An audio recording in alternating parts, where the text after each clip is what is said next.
Now to the weather. JT joins us. Hello.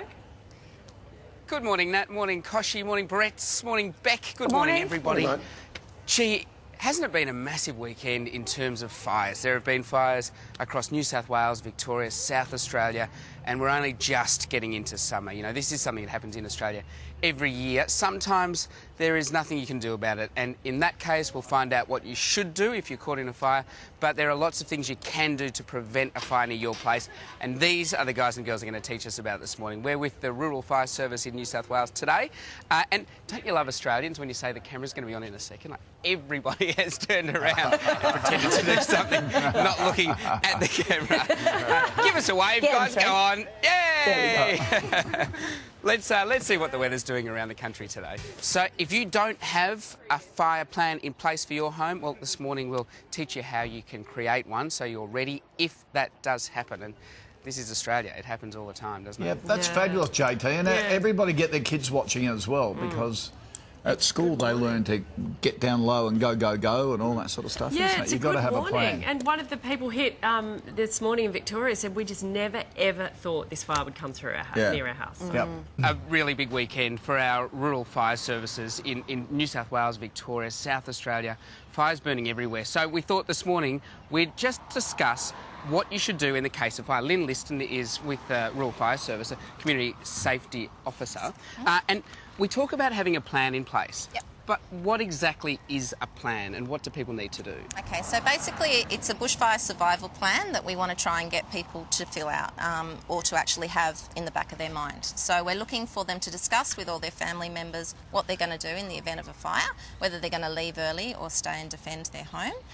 Also to be mindful, I guess, of all the bushfire alerts that are around the place, knowing where a fire might be burning if it's within the vicinity of them, and also keeping a record in this sort of wallet-style document as to what they're actually going to do and have emergency contact details in that wallet as well. Okay, and you can pick this up places right around Australia, but it's also online. It and is. that website? Yep, the website is myfireplan.com.au. It's also available on the Rural Fire Service website as well. And if you want to get details on current fires and incidents burning across the state, you can also download an app called My Fire Plan, or not My Fire Plan, Fires Near Me app on your smartphones. Okay, Fires Near Me. Fires Near Me. That's the app. Okay, really important information.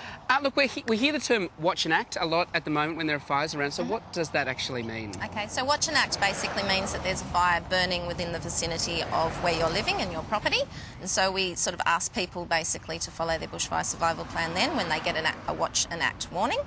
It's all very common sense sort of stuff, isn't it? But I guess the fundamental is have a conversation at home before the event happens, because once there's a fire around, everything goes into hyperdrive and you need to have something in place.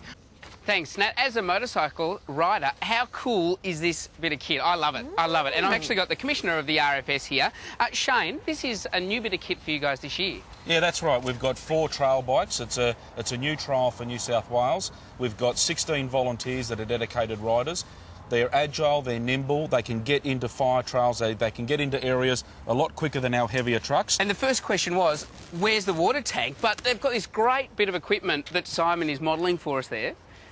Shane? Normally Simon would be dressed in firefighting apparel. It's actually it's an impulse gun. It's got a mixture of foam and water, comes out high velocity, highly atomised, and it knocks down the fire and tries to buy time so that when the firefighters arrive in the fire trucks, they can get the upper hand on those fires. Isn't it great? And the big thing to remember is you cannot cross the streams. Never cross the streams. Let's go to the forecast. But just quickly, we're talking about, you know, the Blue Mountains, those fires. So many people underprepared. You know, that Australian attitude of she'll be right, mate. Oh, that's right. And that great old Aussieism, she'll be right, won't happen to me, just doesn't cut it when it comes to bushfires. Research out of January fires in 13, Blue Mountains fires, October 13, 7% of all the people surveyed in those most at-risk areas only had a survival plan. 7% out of all the people living in some of our most at-risk country.